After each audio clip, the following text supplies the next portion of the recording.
Cool. Sounds good. Well, actually, you know what? Why don't we incorporate this? You know, you had mentioned you have anxiety. You know, you're an introvert in an extroverted body. Why don't we just take a deep breath real quick? You know? Oh, boy. Just get the show Yes, right on the right please. path, right? So on 3, here we go. 1, 2, 3. Another one for good measure, right?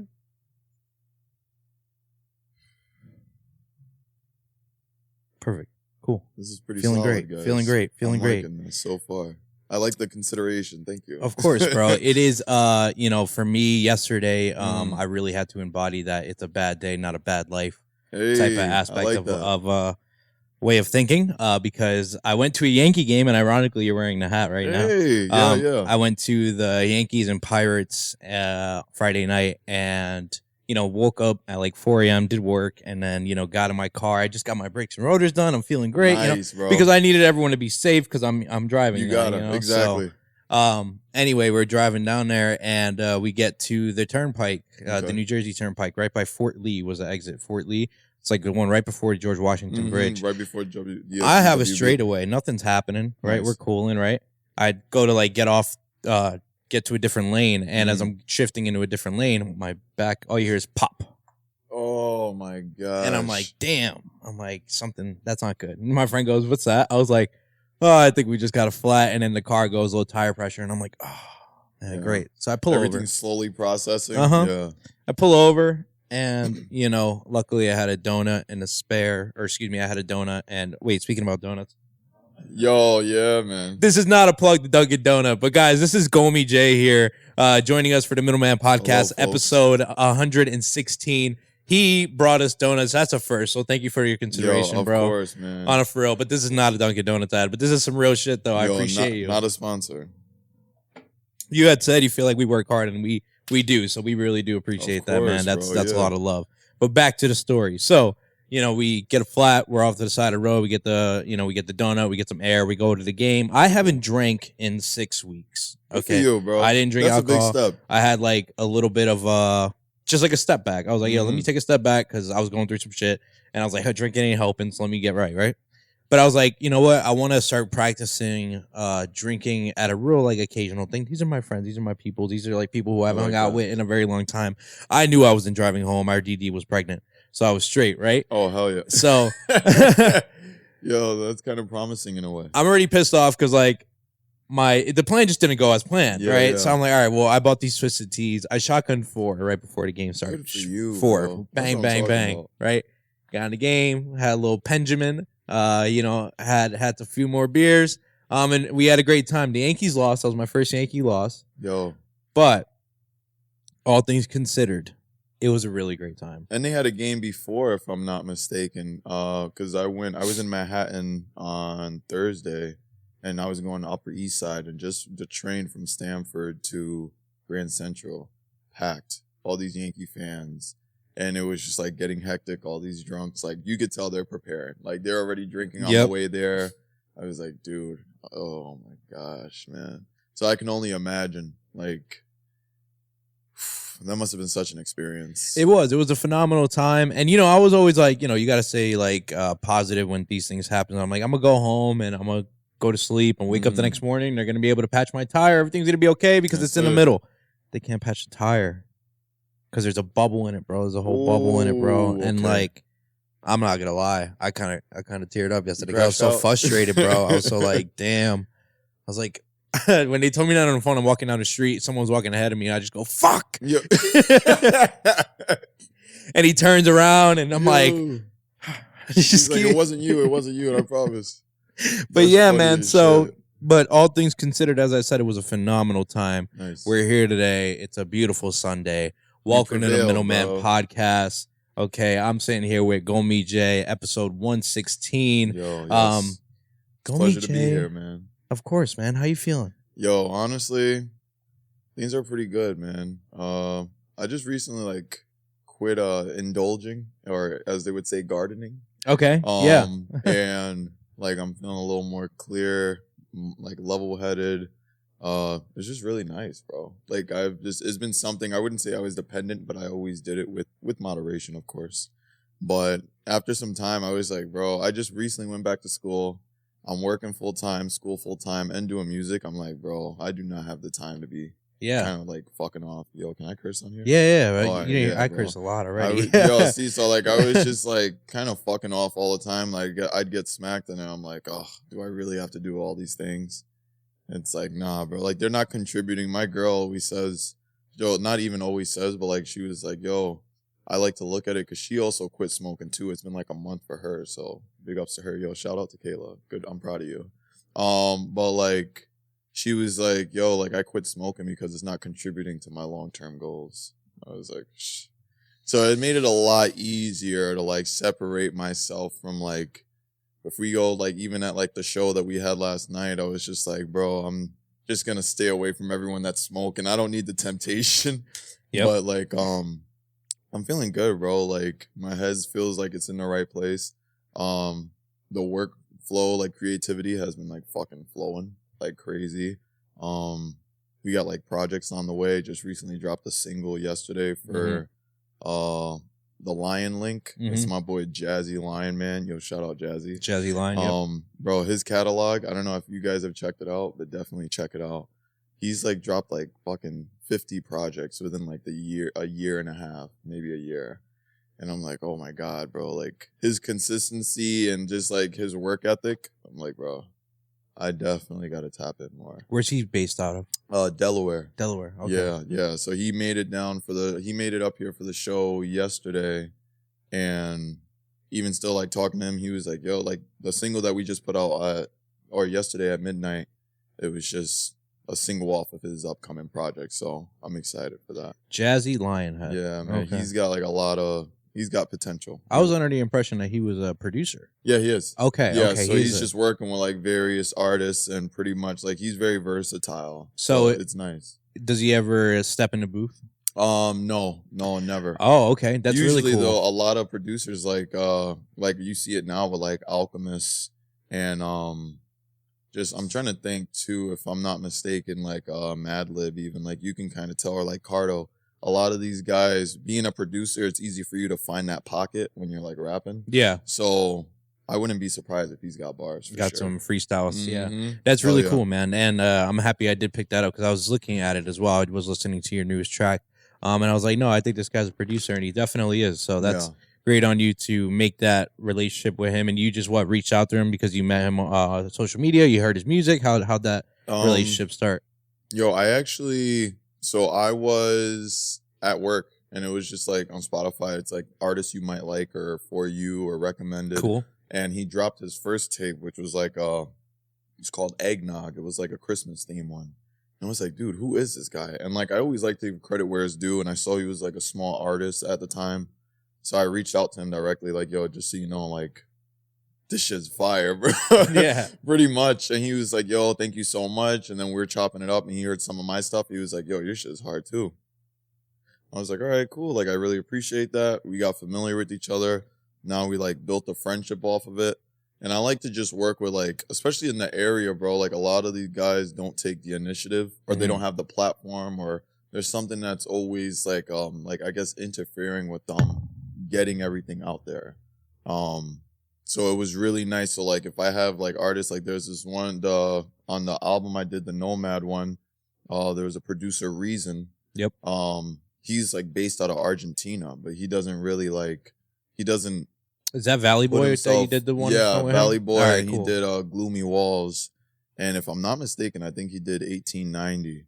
But like 1890, that's a track. Thank you so much, bro. There's a lot we got to get into, and I want to like slow you down just a little bit because I think it's important that we find out who you are and where the musical inclination came from. If you guys haven't put it together yet, he makes music. But where did the the inclination to make music start for you? And how long have you been doing it?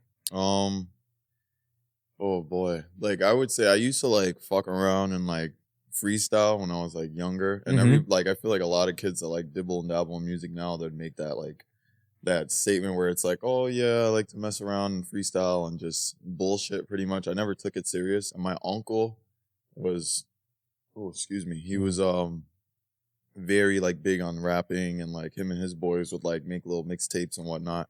So I would see that. I was influenced by it, and like music was very big. Like grew up on like a lot of just different things, bro, like different genres.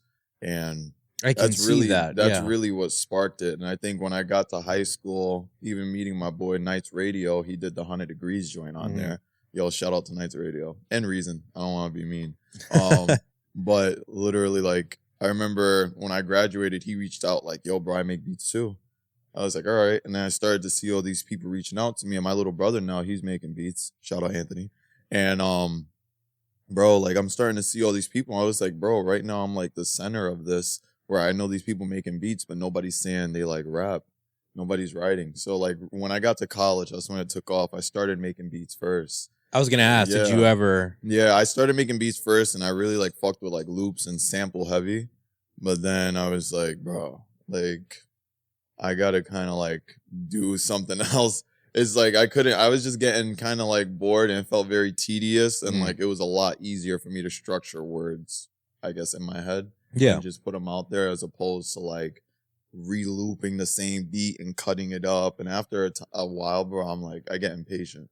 So like, it's really taught me patience too, like this whole journey. It's nice. The music career. So you kind of just like fell into it, just like having this creative inclination within yourself, you know, the love for word and putting rhymes together. Exactly. Were there artists who you like looked up to back then that like you really heavily influenced the way that you started? Because I'm sure you've changed your music style since then as well. Yeah, man. What really did it, I remember like working at Red Lobster. I was talking to my boy Amari, like the mayor. He does the photography shit. Shout out the mayor. And bro, he was like very like, yo, bro. Like I remember he heard one of my tracks. He was like, yo, this sounds like Griselda, which is like from up in Buffalo. And I was like, word? He was like, yeah, bro, like, who is this? And I was like, oh, well, this is me. So, like, was Dirty Pastels? It was, yeah, if I'm not, it was actually a track off the EP, because I had 3 EPs out before this, and then it was working through other people, but it didn't really work out. So, I removed everything and just started fresh. Was it really that track, though? That one that you were showing him? If I'm not mistaken. That's unbelievable. You want to know why I say that? Because I remember I could recall a conversation between you and him when we were in the studio and you guys we were doing rehearsals and things like that. And I could remember him saying like, that's my shit. Like it's really like his song. Yeah. And then I remember seeing him at Atmosphere, and at that song, at that moment, he's in the front and he's tapped in. So yeah, he was. Just being able to remember those little things, I'm like, that's a W. It really is, man. It's like, I feel like that type of stuff is super crucial too, to like the progress. And like, I got to the point, like, I'm not even really inspired by like, I would say like rap mainly. Like it was super, Jimi Hendrix was very big in the house. Grew up on a lot of Spanish music, like a lot of like Willie Colon. Like it was like very all over the place in the house. Like that's beautiful. It feels, especially in a Spanish household. Like once Sunday comes around, bro. Oh it's yeah. Like, yo, if you're sleeping past 10, bro, that's your ass, son. What did you tend to wake up to? I woke up to a lot of oh yeah. And I'm being so serious when I say that. It was honestly a lot of like, if my mom opened the room or my grandmother opened the door and she's like, Mera, I'm like, oh fuck, I'm screwed. And like, bro, like it was very like, that kind of scared me more because like I'm just recently getting in touch with like my father's side of the family too. Okay. So like that Jamaican, the West Indian side. But like I was mainly raised around the Spanish culture. So once there's like words that I hear that trigger and I'm like, fuck, bro. I'm like, yeah, I'm cooked. That's man. Funny. Michael Hispanic, what did you wake up to at 6 a.m. or at 11 a.m.? Same thing, just Spanish music, but the vacuum hitting your door. That's a fact, you're like, yo, bro. What's that noise? That's mad funny. The vacuum hitting or like your if they're door. sweeping, bro, you got like the broom just like scraping and scratching the door. Hell yeah, dog. You're hearing it? Hell yeah. That's hilarious. That's mad funny. So, you know, you had a heavy musical inclination when you grew up, mainly because of the music that you listened to. You know, I was taking a look at your Instagram and I was doing a little bit of a deep dive, and I can tell thank you. that you really do appreciate music, and you try to express your photos, your captions with the song, with a song. So like I went ahead and I was like, let me just, you know, let me check some of these out, you know, see what we got. I was like, he's a music connoisseur. And then there was this one. Chansun I'm saying that wrong. I know it is, but it's by Cortex, and it's a sample. It's like I've heard it sampled so many times. Yeah. It's like a symphony. You know what song I'm talking Yes, about? I do. Do you know how to pronounce that properly before? I'm not gonna lie, I don't, but I think it's like a winter in something, or a time in winter. I don't know. I could be completely rude. Yo, I could not rude. Excuse me. I could be wrong, so please forgive me. But Cortex is such a good album. Here. It's like a French jazz band. And they are fucking solid, bro. Like, it's just so good. It sounds amazing because I've heard this song as sampled many times. I'm trying to get the pronunciation so I can say it right. I'm just saying Chenson Dunjor Dehiver. I could be completely wrong about that. Bro, it's French. It's all good. But regardless, that was the first one I chose too to listen to. That's a great choice. I was like, okay, yeah, I can see that there's like a heavy and also because of your beat selection, the beats that you choose to make music on, really shows how involved you are with music. Like you have an ear for it, you have an ear for symphony and sounds and drums and Thank you. I appreciate that, man. Damn. I'd say like Valerie a lot in this album that we're gonna get to, Nomad. There's a lot of like victory within it, but it's so dope, bro. It's a great album. Thank you so much, man. So that was one, and then I went Always and Forever by Heatwave. Oh, bro. Talking about these songs, talk to me about what they mean to you and why you choose to present your Instagram that way.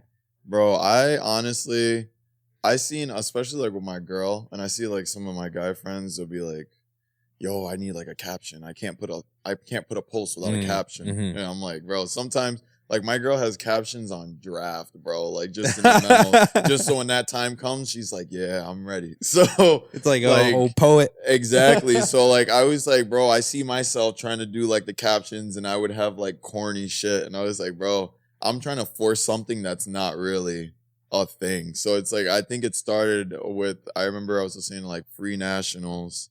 Yeah, it is a Free Nationals one. Yeah, I was like, bro, like, I'm just gonna put what I'm listening to at the time, and I'm like listening to like a bunch of different shit. So like that Heatwave joint, like the Always and Forever, I love like a lot of like the old soulful shit. Yep. Like heavy on like Isley Brothers and fucking even like the new shit, like Three Sacred Souls or whatever it may be. Bro, like they're just the way that soul shit really, it's different, bro. Like emotionally, all these genres kind of hit a different thing. I'm not trying to also sit here and be like, oh, I'm like a fucking library full you need to listen to my playlist. Yeah. But it's also like, if I hear something that catches my ear, like I've known to be in restaurants on the chair, like trying to Shazam the song. Like that's hilarious. Trying to figure like, bro, I'm just trying to figure out what it is, like what's going on. And like, if I'm in the elevator hearing something, I'm like, hold on, bro, I can't leave this elevator until I get this song. So it's just like, once I get attracted to something, I'm just like kind of stuck on it, bro. Like it's something. There's someone who I should definitely connect him with. I think he'd do really well with Fame. Him and Fame. This guy named Fame. He's been on the show. He's a force, man. His music, his sound, the aura that he projects off of his albums is like it's unmatched, dude. He likes to sample a lot of like old historic symphony stuff, things of that nature. Yeah. But he's all like he raps and he also creates the music, like the sounds himself. He's got like just that album as an instrumental. He produced the whole thing, and that's it's like fire. it's a really good listen. So that's the Fame. So shout out Euphoria Sounds there. We got to make that connection happen. And then there was another song here, Intimate Friends, by Eddie Kendricks. That's me and my girl's song, actually, bro. Like that's like that's beautiful. Like when we first met, she was in college, so it was like I remember it was just like a friendship. It felt supernatural, and it was like very intimate. And I remember it was on shuffle, like on my playlist. Like it just like came up on my way to like our first date, and I was like, that's kind of crazy, bro. So like it just kind of stuck. And then like we kind of bounce off each other in terms of like music and shit. So like she's also very big on that, and she'll be putting me on and shit. So like that was one of those where I was just like, I think it's like by Eddie Kendricks. Like that's probably my Eddie favorite song by him. Like yo, he's got some shit. But that one, hell yeah. It was good boss, bro. You got a great Instagram there. You have an aesthetic to you. You like to dress up. I've told you that. When we did the Atmosphere Music Festival, one of the first things that I said to you when we met was actually, you said, "What's up, bro? GOMMi," and I was like, "Yeah, you ain't got to tell me, bro." I was like, 'Cause I Yeah, can tell yeah. because your voice is very distinct, you know. Thank you. You have it going for you, man. So with all of that knowledge of music behind you, how do you use it to incorporate it within your music that you make personally? Oh, I just try not to like limit myself, bro. Like you ever see like it's kind of like how I look at like fashion in a way, Okay. and it's like also on the record, I'm not a fucking professional with any of this shit. I'm just getting good. I would like to say. I'm not like a fashion fucking. I'm not a stylist. I'm not, but it's just really about like when you're dressing, bro. Just put that shit on. If you got good fits, put that shit on. Don't worry. If you have to hesitate and be like, ooh, this might be a little much as you're looking in the mirror, that means that's a good fit. Go outside, put that shit on. Yeah, sometimes. And you know what I'm saying? So it's like, that's how I am with music, bro. Like a lot of my music I make by myself because I'm like fucking with my like vocal range so much. And I'm just like, bro, even if it feels weird recording it, but I play it back and it sounds fire, I'm like, fuck it, bro. Like that's really it. I think that's what kind of does it for me. So like seeing all these people like adjust, especially with like a lot of like R&B and like even pop music, like the singers are always like, their vocal range is insane. And like Mariah Carey, and like you'll see like these people like they'll have these voice cracks as they're like hitting pitches and notes. And I'm like, yo, I hear all these voice cracks in mainly like singing shit, like the pop and the R&B, but I don't ever really hear this in rap. So that's why when I'm rapping, like I tend to like play with my voice a lot. So I feel like it's literally like just like picking, like taking little bits of everything from like a song. I'll hear a song and I'll like pull up my phone and write on the memos like, this song at this time, like at a certain point, they put their voice to this pitch. Let me try to influence that. Or let me not influence, but like, let me try to like pick that up and try to put that into my own work. So it's really just like a copy and paste, but like in my own way. You know what I'm saying? Well, that's how you have to do it, right? Yeah, you know, because you don't have to reinvent the wheel. You just got to, use it for yourself. Hell yeah. Use it for That's yourself. fire. So yeah, no, I see that. I see it in your songs. Like we mentioned Valley Boy already, and I'm pretty sure that's the one song where you started off. You're like, da da da da da, like you do some singing thing. You're like, fuck it, like just fun things like that. Oh, that was Gloomy Walls. Oh, is it Gloomy Walls? My apologies. Yeah, no, yo, you're good, bro. You are A-okay. But that shit, like a lot of the shit, when people start recording, they're very like, it's got to be perfect. Yeah. Every time. Bro, the amount, I fuck around so much. Where do you record? Where do I record? Yeah. In my crib. Oh, okay. Like I literally, it's so like open, but like a lot of like the furniture we have absorbs the sound really well. So it's like, yo, you know what I'm saying? Yeah. So it's like easy. Like I'll record in my bedroom because like it's the bed, like just everything, the furniture, it absorbs it so well. So the feedback is great. But like I seen myself when I go to a studio and I know, okay, I'm paying for time. I have an hour and I'm working around someone. Bro, that shit kind of blows my shit, bro. Cause I'm like, bro, I'm under all this pressure. It's going to take a while. And I always wanted to do this one take Jake bullshit. Yeah. But I'm like, bro, when I'm by myself, I could work on shit for like 12 hours, like probably a whole day straight. I go like out eating, bro. Like it's just, if I'm in the zone, I don't want to interrupt that shit. How do you know you're all. in the zone? Oh, it just starts flowing, bro. Yeah. It really does. Like the 1890 shit. Like I literally, you can hear, like I sample my abuelita, may she rest in peace. Like I sampled her voice and it was a video my aunt sent me, my aunt Kathy, shout out to Kathy. And she sent me a video just pretty like, oh, like you remember this, or like look at this, and just showing me. And I was like, yo, do you have any more videos of her? Cause like I was kind of in my bag that day. That was beautiful. Yeah. And like I was just hearing these phrases, like when she would dance, she'd be like, hey, and she'd like just be just regular Spanish shit, bro. And like I always like I was just trying to picking up on these as I was playing my music in the background. And I was like, hold on, this shit kind of sounds. So I just took that video and just cut up all her, like, I guess her famous quotes. Yeah. And like her phrases. And I just put them all in the fucking song. Like that was just to capture that moment. Cause we don't really have a lot of videos or footage of her. So hearing that song, it kind of keeps her present. You know what I'm saying? Like it's almost timeless. Is that Yeah, bro. I'm pretty sure. Yeah, that's the one, bro. I had to write the lyric because I was like, nah, he said some pretty crazy shit. So why don't we just talk about it, because I know this is a very significant song to you, because you and I were talking about it, and you said it mentions your abuela, and I think that's really cool. I wanted to know the backstory, as you just told us, as to what you did for that. Yeah. So why 1819, or excuse me, 1890? Is that the year that she was born? That was the building we lived in. That's in outlandish. What a stupid question. Yo, I was gonna say, what a stupid question. Yo, bro, nah, it is not definitely not stupid, but it's definitely possibly slavery happening. Yo, what a stupid question. Nah, it's all so good. the building. Yo, it is A-okay, bro. Nah, I like yo, that's amazing. Yo, it is A-okay. Yo, if I was on the other end and I said that, I would have been so embarrassed. I would have just jumped out the window. I would have crashed out immediately.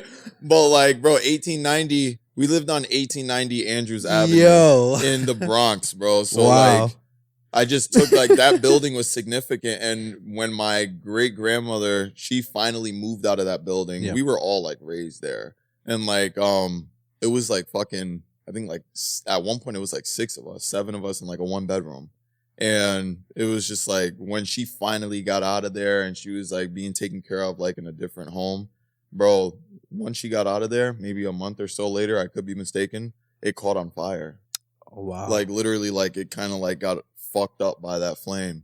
So I was just like, it was very memorable too. I'm like, yo, everybody lived in this building. Like almost everyone in our family lived there. So just seeing that kind of destroyed, I was just like, oh my God, bro. Like it was like a hit to the gut a little bit. So that's why I was like, yo, I feel like 1890 is just, and it looks good, bro. Honestly. Yeah. Like on a track list, like it's always good to throw like a little number in there or a little character. It's kind of appealing in a way. It's one of my favorite tracks on the project here, NOMAD. And man, you're making me blush. You can't tell. My darker complexion's making it hard to tell. Yo, I appreciate that. Look, you got these lyrics here because I was like, nah, that's like one of my favorite bars throughout the entire project. And it goes, I'm robbing Peter just to give it to I'm robbing Peter just to give it to Paul. Then I'm flipping him off. Always gonna disrespect the rich for the poor. Oh shit. Yeah, man. You know, and then it goes, and then later you go, lucky I'm only bored. It's better than being dead. You know, so those are my two favorite ones. Especially I'm robbing Peter just to give it to Paul.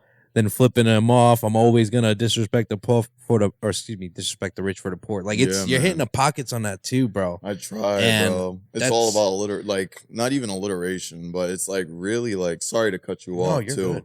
But it's really like, bro, whenever I'm like writing, it's kind of just like it's like math in my head. Like if I hear like this is a beat, this is a tempo, I'm kind of like counting. Like it's like, it sounds super crazy, bro, but in my head, like I'm looking at words like, okay, 1, 2, 1, 3, 2, 3, 1, 4. Like it's literally like I'm trying to see like correlated back. Like one goes with this one goes with that one. Like I'm trying to like, it's like mixing and matching words in my head. It sounds fucking nuts.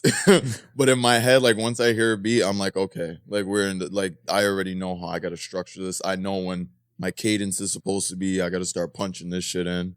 And it's like, bro, like that's actually probably one of my favorite lines on that shit too, honestly.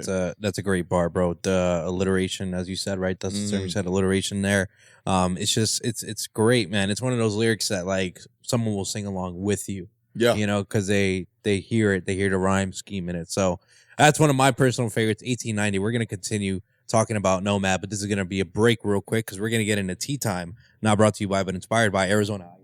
Hey, yo, big ups. So, welcome to the Tea Time segment, GOMMi, Jay. And, sir. As I mentioned, we usually pull questions out of the teapot here. But my first question for you, and it's because we talked about it, is you specifically asked for a bottled green tea Arizona over a canned. And may I ask you why that is? Bro, honestly, that timing was crazy, dog. Yo, right after it and cracking it, that was some pimping shit. Okay, that was fire. Honestly, bro, and I'm not trying to ruin everybody's like Arizona in a can experience, but I just low key feel like the like metals of the can is getting in my drink from sitting in the fridge for so long. Mm-hmm. And I'm just, maybe it's just in my head too, because motherfuckers are like an overthinker. And I'm just like, bro, plastic is way better. Even though, just make sure you recycle. Please recycle, bro. Mm-hmm. Please. But I really, really think, and also, bro, the whole like little flip top on the can, that shit tickling my nose. I don't like The that. tab. I don't like that shit, bro. So I try to like rip it off, but even if I rip it off, then it's sharp. I'm like, fuck, bro. Yo, and it makes a mess, bro. Like it fucking, I got a fat ass lip, bro. So, bro, it starts rolling down the side and shit. And maybe I'm fucking ODing when I take a I think sip. you're going crazy. Yeah, I definitely am. Take But, it easy. bro, this shit is like, I need to like, I like the fact that I can always close it back up too. It's like if I open the can, I'm committed. I have to like sit there and finish that bitch In one sitting, exactly. So it's like easier for me to have this. I got mad green tea going on right now though. You don't have bro. to drink it, but you know it's part of the I brand. am, bro. Trust me, dog. Like I most definitely will. Oh, I highly recommend it. If you don't drink matcha, please get matcha. Bro. All right. That's I'll what try I'm it saying. out. Yo, I'm gonna have to put you on to my order though. So I got you. the reason I asked is because just the other day we were having a conversation. My friends and I, we went to the Yankee game, as I mentioned. Yeah. And I honestly thought that it was going to be a taste thing. That is the reason as to why you preferred the bottle over the can. But it doesn't appear to be that way. But I gotta ask the question to the room here. You know, the argument was Chick-fil-A sauce. Okay, Chick-fil-A sauce, guys, in a packet is better than Chick-fil-A coming out of the bottle. Yeah. Do you agree with that statement? Bro, I'm not gonna hold you. I just recently bought my first bottle of Chick-fil-A sauce, like maybe 3 or 4 days ago. It's good to have that in the house, but I think what really does it is the that you see these niggas are playing games, bro. Michael just cracked open his bro, drink. I hope they got that shit on the audio. That was pretty well. I feel like I'm being punked. But yo, I literally got my first bottle of Chick-fil-A sauce and it hits the same, but I feel like it's just the atmosphere that really, yo, no pun intended. Yo, shout out atmosphere. But I really feel like it's like when you're in Chick-fil-A, it's going to taste better because you feel like you're right there. You're surrounded by that. You know what I'm saying? And you're eating it with the food. You had the bottle. Motherfucker, I see motherfuckers. My boy was putting that shit and fucking on his ground beef one time. I was like, bro, what the fuck are you doing putting Chick-fil-A sauce in your ground beef? Like, this is why they keep that shit in the restaurant because of fucking goblins like you, bro. Like, what the fuck, bro? So, like, I don't know, bro. I would say the packet is better because you're in the restaurant. But, like, the bottle, I have that shit in the fridge now, and I don't like the way it's cold. I don't like the cold Chick-fil-A sauce. So, yeah, it's got to be in the packet, bro. Mike, do you have a preference? Chick-fil-A sauce in a bottle or in a packet here? And give me a time check too, if you don't mind. It's 30. We're on 33 minutes. Oh hell, honestly, bro. Oh, that's great. Okay. I don't think I ever had it in the bottle. Okay. So I just the packet, so I can't compare. Bro, you fuck with Polynesian sauce? Polynesian sauce. I've had it once, That shit and goes it's hard, pretty too. good. I can't put that in the fridge. Fuck no, that shit tastes weird to me. All right, so Chick-fil-A sauce, my take. In a packet or I honestly doesn't make any difference to me. I've made the Chick-fil-A sauce homemade. That's great stuff. If you just make it homemade, it's great. You make your Chick-fil-A sauce homemade? Yeah, you can do that. Ooh, You gotta put me on, bro. game. It's not that hard either. It's like mayo, mustard, some barbecue sauce, and honey. Barbecue sauce. Bro. Don't let them find out, bro. They're coming for you. They're gonna be banging on the door. The base is mayo. Yo, for real, bro. You kind of tapped me in. That's crazy. I appreciate that. Ketchup. Okay, so like in a ketchup packet, right? Let's talk about ketchup. Ketchup packet or ketchup bottle? Oof. Bottle. The bottle. Yeah. I think the bottle tastes better. So I don't know. Maybe there is a theory. Maybe we need to do a blindfold test. Maybe that'll be the next tea time session. We'll just get a bunch of fucking sauces and just put them in a bottle. So that's question number one. Question number two is going to come from the teapot. And GOMMi, I'm going to give you the pleasure. I'm going to spin it up a little bit, and then you pick the question, and we see what we get. Oh, hell yeah. Okay, cool. Damn, bro. There's a lot of control here. Tea time, not brought to you by, but inspired by Arizona Iced Tea. Make sure you guys DM me at the Middleman Podcast to put your question and maybe get a chance for us to answer it. Oh, boy. Okay, let's see what we got going on here. I will say my handwriting is awful, so if you can't read it, pass it over. Okay. Let me see. If you could be the feels like person. Could you be the feels like person? So can we elaborate on this? What do we mean by the feels guy. The feels like guy. All right. Grab your phone and go to the weather. Go to the weather. Okay. Grab your phone and go to the weather. I got you right now. Because I need to know if he could be the feels like guy. Michael, do you think he could be a feels like guy? You don't know what that means? Like a weatherman? Yeah. Okay, Oh, yeah, look at the weather, right? All right. What's it say? All right. Alrighty, folks. So today... Whoa, hold on. We don't got to go too in-depth here. About to go in, you don't got to be a meteorologist. But we got a slight chance of clouds. Exactly. No, just at the temperature, it says the temperature is what? The temperature is 62 right now. But feels like... It feels like fucking... Oof. It doesn't say it on your phone? No, actually. Scroll down, bro. I bet it does. Sorry. Let's see what we make got a liar going out on. of me. I do have iPhone, bro. I get it. But I did not realize I would have this. Oh, okay. It feels like 60 right now. There you go. The wind is making it feel cooler, it says. Look, mine right here. It's 64 degrees, a high of 65. It feels like 64 degrees. Oh, damn. Yo, my shit's a little ass backwards right now, then. It does. Yo. Do you think you can be the feels like guy? I think so, bro. Honestly, I really, really think so. Like I don't see why not, man. Like it feels right. What type of qualifications do you think the feels like guy has to go through? Yeah, what are these? You think they like put him in absolute zero and they're like, yep, that's definitely absolute zero. Yeah, it's fucking cold in here. It doesn't take much, bro. They're like looking down. They're like, yeah, I could cut diamond right now. Yo, they're like getting the feel. It's like, yeah, it's poking through the shirt. Stay inside. So that's a legitimate question, though, is who is that person who's out there gauging it and being like, yeah, nah, it definitely feels like it's 58 degrees out here. And they're like, someone has that job. I don't know why, bro, but like someone has that job. Bro, here's the thing, bro. The whole thing with meteorologists and everything, no shade on meteorologists. But I feel like this is one of the very few jobs where you can take an absolute fucking guess and still get bread at the end of the week. Very like so. I'm like, bro, like the amount of times that they're like, oh, it's gonna rain, and my dumbass is walking around with a fucking Gore-Tex and fucking trench coat and fucking umbrella.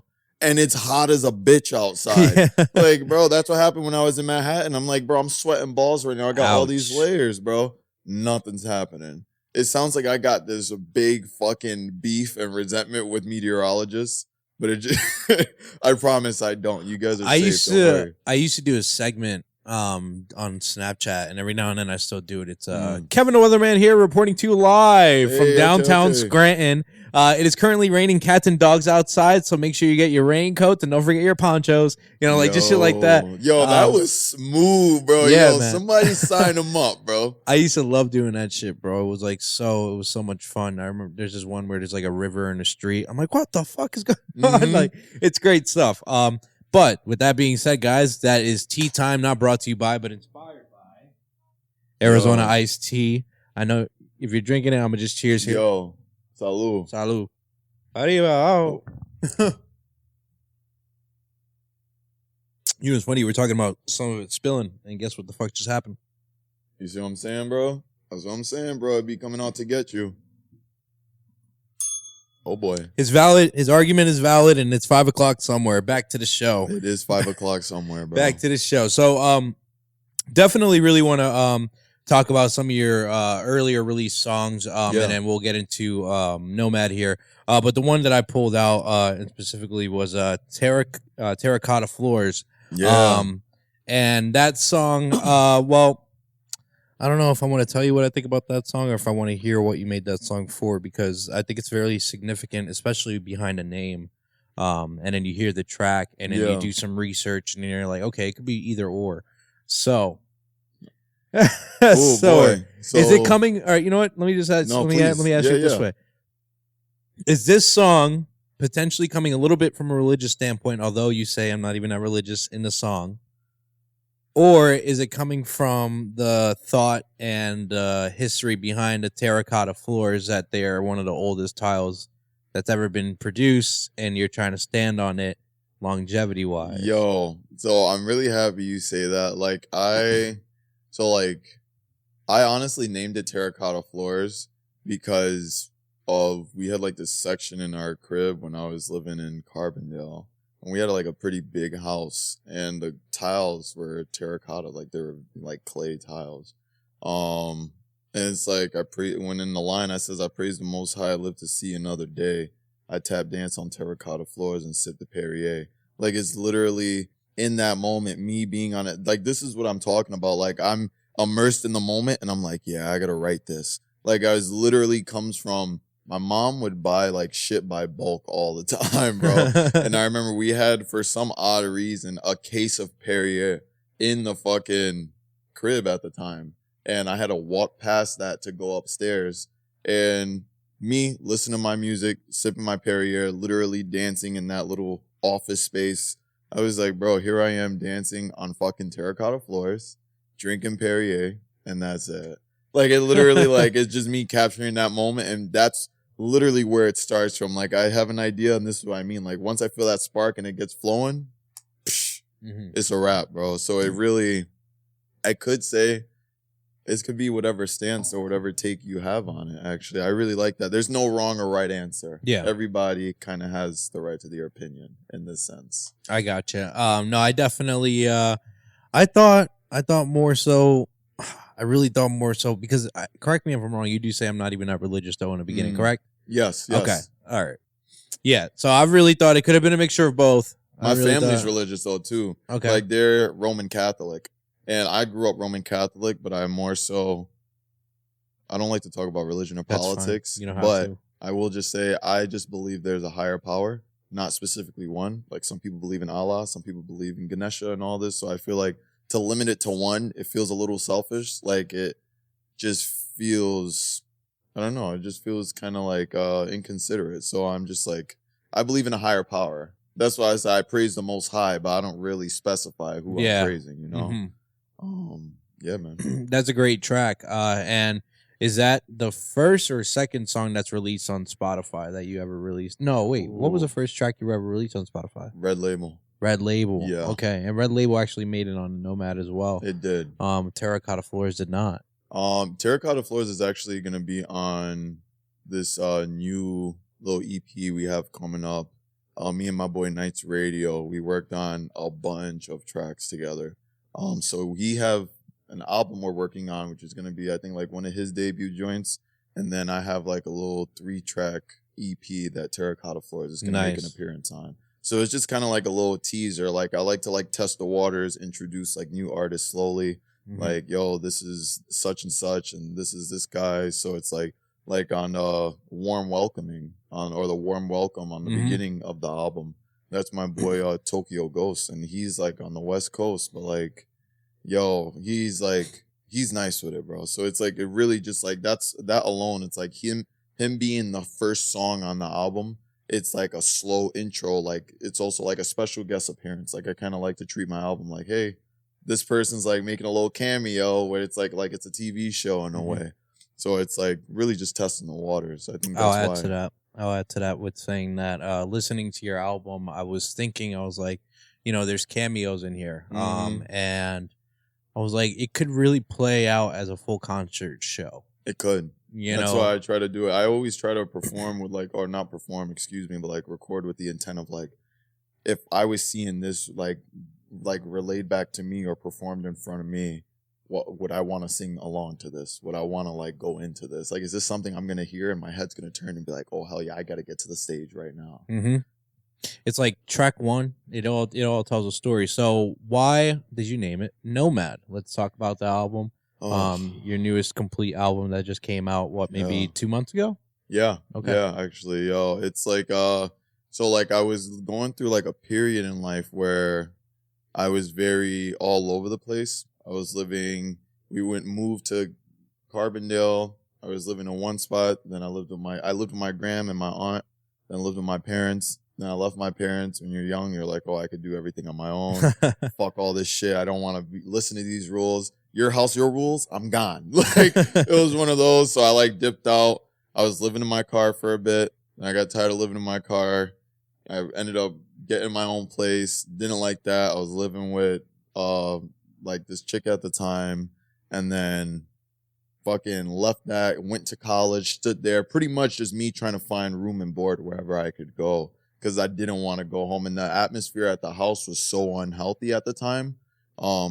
It's gotten a lot better now. But at the time, I'm like, I don't want to surround myself with this energy because it's just affecting my mental health. And at some point, it's going to contribute to like my physical health. Mm-hmm. So I was really all over the place. Like I was couch hopping for like a good few years. Up until like this year, I was done. And like that shit happened probably when I was like 17 and I'm like 24 now, bro. So it's really like me going, I was in Carbondale, Scranton, Dixon City, Holmesdale, Factoryville, Clark Summit. I'm all over the place just because I'm like, I don't know where to go. I know where's Waldo, where's Marcus. Yo, exactly. Yo, where's GOMMi, bro, for real. So it's really like, that's where like the whole idea of the NOMAD comes through because I wrote every one of these songs in a different place I was staying in. So when I was in Scranton, I was working on one song. When I was living in Carbondale, I worked on Red Label. And then when I was in, I want to say Stamford, now in Connecticut, I worked on Gloomy Walls. So it's like, and I was in Holmesdale when I did Dirty Pastels. Like it was just me being very like nomadic and just wherever I was at. And whatever I felt in that town or that time where I was living, that I kind of just put it into a song. Like, hey, this is the song that depicts the energy I was like feeling in that experience at the time. That's legendary, bro. That's really cool to know behind. Yeah, man. And like me being like the center of it, like I'm like made myself the center of the album. And like my girl took the picture, but it was mainly like I have the bag over my head because it's like when it kind of portrays like shy people or people that are like having that bag over your head. It's like you're shy or like you're hiding something or hiding your face. And it's like me being anxiety ridden. It's like, but I like being center of attention when it comes to performing. Like I like to be on stage. I like to perform in front of people. So I like having that pretty much like taking control and being the center, the main idea in that moment, but I don't want to be perceived. So having me in the center of the album cover and then having a bag over my head, I'm able to like accomplish both. So like you're acknowledging me, but you don't know who's there. Mm-hmm. You know what I'm saying? Mm-hmm. So that's the type of shit that I was really rolling with. That's what it came to. Yeah, it all comes together, bro. Mm-hmm. And that like took a lot to think of. I'm sure that didn't come to you overnight, right? No. What was that turning point that really made you feel like, yeah, that's it. That's the name, you know?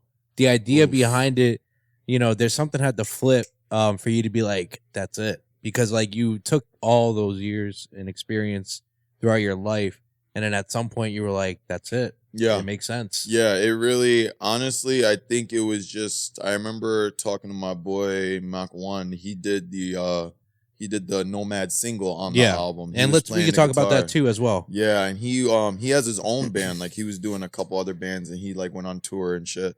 And I used to originally like record with him. And I was just like, bro, like the last time I saw him, I was like, bro, I'm kind of just like all over the place with this shit, bro. And I haven't seen him in a while. So when I did see him, I was like, bro, like I've just like, it's good to see you because I've been all over like a nomad. And then I was like, there it is. It kind of hit like, you know, the kombucha lady where she takes a sip and she's like, that's when it hit. I was like, son, I might be on to something. And I always fucked with the whole like paper bag over the head type of deal. There was something about it. I'm like, I don't know, like it's just I like the mysterious aspect of it. And it just always seemed really cool to me. So I was like, yo, even like the set list, I had like the track list on the back of the paper bag. Yeah. And I just thought it was like it was a good release. It was yo, thank you. The rollout really was cool. Really nice. Yeah, Thank you so much. But yeah, like I just, bro, I don't know what clicked for me, but I remember coming home and I was just like, yeah, I got to take this photo right here, plain background, and know exactly like how I got to put this together. Like it just worked out. Once I felt stable and I didn't feel like a nomad anymore and I was able, it's hard to like, oh, excuse me, that was kind of nasty. We might have to clip that. But it's really hard to acknowledge things when you're from the in, like looking at it from the inside. So once I separated myself, I'm like, I'm not a nomad. I'm stable now for like the first time in a long time. Like I was like, yo, like it's easier from the outside looking in to see how I would interpret this. So that's when it clicked. When I finally felt that feeling of stability, I was like, yeah. I was in my new apartment, or me and my girl's new apartment, and I was like, yeah, this is the one.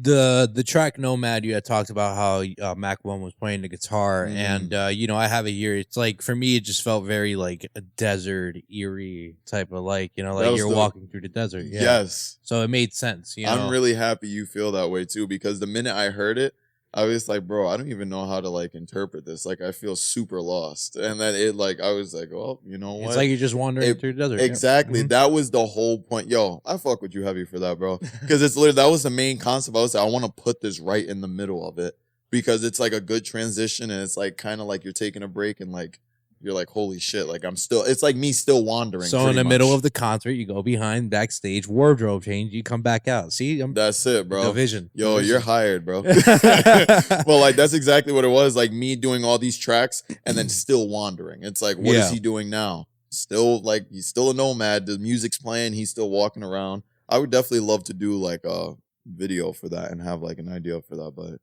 yeah, man, that was the whole point. It gave a desert vibe, and I was like, yeah, like I picture the tumbleweeds just going through. Amazing, bro, amazing. I like when I call people out, and it's like that's exactly what I was trying to do. So I'm glad you caught that. So then I have a few tracks here. We have Valley Boy, which Valley Boy is important. Actually, as a matter of fact, in the beginning, I was supposed to in your your Spotify, you have Blue Collar Valley Baby. Yeah, bro. Yeah. Let's talk about that real quick, bro. I worked a lot of blue collar jobs, bro. Like I was working for the union, and it's just really in the area, especially as a minority, it's really hard to like excel and shit. Like that's really the cards aren't really ever dealt in your favor. And blue collar work was the one that was always like, regardless of my complexion, ethnicity, they're going to need workers nonstop. If you're not around here, it's like if you're not doing blue collar work or a trade, you're a truck driver. So it's like, bro, and then living in the valley, it's real like, shit. Bro, I'm a blue collar valley baby. I'm a valley boy. Exactly. Like that. At the end of the day, that's really all it is. So it's like I had somebody ask me, they're like, yo, blue collar valley, where's that at? And I was like, bro, you don't live in the area, you don't understand. Exactly, bro. Very cool, man. So you embody that, you keep that with you, close to home. And yeah, do you have a favorite track on that album? That if you had to tell the people to go listen to that album, which track would you tell them to start with? Oh boy, man, I want to say I like Figure 4 because it's very bar heavy. True. And like shout out to homegirl that was helping me with Figure 4, Red Label, and Dirty Pastels, like some of my best tracks. She really helped. I hope she's doing well. We don't really work together anymore, but I would say Gloomy Walls or 100 Degrees. I fucking love 100 Degrees. It's very ASAP influenced, very like for me it's very New York influenced, it feels like. So I would have to say it's got to be between Gloomy Walls or 100 Degrees. Easy. Or Figure 4 because it's so bar heavy. Well, make sure you guys check out GOMMi J's newest album, Nomad. I'm excited to see what's coming out next, bro. I know you have other projects coming up next. But I do want to talk about some of your performances. Yes, please. We did do Atmosphere. I did see that you did something also called Wicked Fest. The Weird Fest. Yeah, Weird Fest. yeah. Excuse me, Weird Fest. Yeah. And performing. What was that one of your first shows? The Weird Fest. Weird Fest. Yeah, the first one was in Holmesdale, and I remember doing a bunch of EPs. I had my homegirl that at the time that did like the Dirty Pastels and the Red Label joint. She's like stupid nice with the beat shit and the sampling. So I remember just being like, yo, like, do you actually do like promote like events and shit? And she was like, yeah, like every so often. And she was doing Weird Fest. And she heard me spit and she was like, yeah, you gotta be a part of this shit. Cool. And just the way like I work with the crowd, like I like to, like, I feel like it's like a gospel. Like I'm like not rapping at you. Like I wanna, like the set we had last night, it was very intimate, like very like with the crowd, like a lot of them like waving their hands and like it's almost like I was talking to them and they were giving me the feedback. the energy, it was super pure. So I was just like, bro, Weird Fest was definitely the one where I was like, they saw the potential, and I was like, okay, hell yeah, let's run with that. And that was in Honesdale? Yeah. Very yeah. cool. We did a lot of like DIY shows. So it's like, I love, like, even after that, I kind of took it upon myself to like kind of continue like my own DIY shows. Because it's like I said, a lot of these artists in the area don't have a platform to like put their shit out, or they don't have the confidence, and they're already losing half the battle because they're like, nobody's going to hear this anyway. Yeah. So it's like, bro, having that DIY, I would tell like, yo, if you paint, come through, post your shit.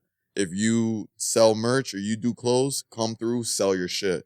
Or you DJ, you do mixing, come through, spin some records. Like, I want everybody to have the spotlight a little bit and get that. Like, I want them to be acknowledged. You know, this shit is hard work. Even though it's fun, it's still hard work, man. Extremely hard. Michael, we good? All right, cool. You're just like stagnant for a minute. All right, cool. Just making sure. Yo, just we making sure. appreciate you, Michael. Yeah, Big Mike, ups. give it up. Big ups to Mike, bro. Give it up for Michael. He's got himself a beautiful camera here. We gotta give acknowledgement, man. If you want to do the reset, just do it now. Do it now because it'd be a perfect time for it. But yeah, you got yourself a new camera here. We got some new photos that are going to be coming out from Michael. So be on the lookout for those, man. I'm excited to see what he does with it. I'm always working hard here, man. Yo, I realize, man. I fuck with what you guys got going. Thanks, man. Wicked Fest. Yeah, that sounds great. You know, all these DIYs, do-it-yourself shows. You know, how is the environment and where you're at now? You said in Connecticut. You're in Connecticut now. So what's the scene like? It's super. I'm in a college area. I'm right by UConn. So like, bro, these niggas are annoying. But at the same time, it's nice, bro. It's a good change of pace. It's a lot more diverse than Carbondale. Mm-hmm. So it's like, and it's only like about like a 40-minute train ride from like Times Square, like right in the heart, like on 42nd. That's not bad at all. So it's like I'm always around. I'm like surrounded by shit that I like. There's constant music, constant culture. The fashion game is always going to be heavy in that area. So that's really nice. And that's really all it is. Like, I love the whole idea of like modeling, doing the whole, I guess, like just putting that shit on, like I said. So being surrounded by all that, bro, it really, really like it sets the tone. Like that, my headspace is so good because of it. And my job right now might blow a little bit because it's work, but like everything else, once I'm out of work, I'm like, hell yeah, like it's a breath of fresh air for real. That's what it's all about, man. So to end off the show, bro, I know you were a part of Atmosphere, as we mentioned, bro, but I just want to get your experience, your thoughts, you know, what you thought about the show, what you thought about your performance. You know, I think we all pretty much knew the people who put on the show were like, GOMMi's gonna kill it. So, but we want to hear from you, see how you felt about the show, and what you're looking forward to for the rest of the year here. And then we're gonna get ready to sign off. Oh yeah. All right. So, bro, I actually loved Atmosphere. Like, I appreciate you guys giving me that opportunity, giving me the platform also to like put that out there. And the crowd was definitely fucking with it heavy. I didn't really expect them to like give that feedback, especially the music I make. Like, people are used to, they want to hear like the sing-song shit that they can like, oh yeah, you hear this, or like repetitive, bro. And it's like, my shit is just very like, I'm in the zone. Like, I want you to hear my music and be like, oh my God, yeah, like he's probably in the studio right now fucking vibing. Like, I light an incense, bro, and just sit back and just go in. And like, I had a lot of people tell me like, yo, bro, when I hear your music, I could just like literally like close my eyes and just fucking like just bop heavy, bro. And it's just that's I wanted to feel like peace, but it's almost like, yo, like we're ready for war right now. So being that Atmosphere, like walking out, seeing how the crowd was responding, they were already showing love before I even started performing. I was like, oh hell yeah, this is like, they already knew what was up, and I really liked that. So it was nice to have that, and it was nice too. A lot of the artists I've worked with in the past, I've worked with my boy Marcus. He used to DJ a lot. Like just all these artists have just come by, and they were just able to support. A lot of my boys came by. Yo, shout out to all my boys. Shout out to the family. I love y'all. My girl was there too. She's like biggest supporter right now. So it was really, really nice to be in that like setting, and then seeing how you guys were too. It was like really like a family event. Like, it felt like a family and friends like kind of deal. So I was like, bro, like, it was great. It was a good time. It really was, bro. I was kind of in my bag a little bit. Like, it felt like super surreal. And like going forward, bro, I just really want to keep banging out music, bro. That's really what it is. Right now, I'm in, like I said, like I'm the most stable I've been in a while. So coming out with music, way easier now. Not smoking, indulging. It's a lot easier for me to focus, lock in. Like I'm super tapped in right now. Yeah, bro. It's The just, writer's block is over, man. yo, the writer's block is definitely over. Trying to work on hopefully a project with Jazzy Lion Man by the end of the year. Hopefully like a full tape. Definitely got a whole like 2 projects with Nights Radio coming out. I'm gonna have something soon with my brother Anthony. So yeah, bro, it's really just about working with everyone. Honestly, that's all it is. So I'm hoping I get the opportunity to like not only put myself out there, but bring these people up too, because like I want everybody to be acknowledged. You know what I'm saying? That's the name of the game. Is this your first podcast? It is, bro. You did great. Yo, damn. You did great. Okay? Thank you very much. I appreciate You that. did great. It's a healthy space, bro. Like it doesn't feel forced, which is great. Like once I came in here the first time, I was like, oh, I love what you guys got going on. Like you could just tell that the energy in the room, solid, bro. Like it's like peaceful as fuck. Thank bro. you, man. So yeah, you guys got it really. We going worked on that, bro. We wanted to try to lessen the interrogation factor of the podcast and make it more so just a conversation. Yeah, bro. But yeah, man, you are well on your way, man. It was a pleasure having you come on the show. Thank you, man. I Pleasure appreciate that. meeting you. Shout out Drew. You know, he made that connection for 570 Exotics. Yo, word. You know, you're well on your way. You're doing fantastic things, bro. Your Thank you, sound man. is immaculate, and the vibe, you know, the vibe aspect of the album is where it's all at, you know, because you have a really great vibe, especially to that whole NOMAD album. Check it out if you haven't you. yet. Yo. But be sure to follow the artist on Spotify, Instagram, selfish. everywhere and anywhere that you can see them. And with that being said, GOMMi, I appreciate you for coming out to the Middleman my Podcast. dog.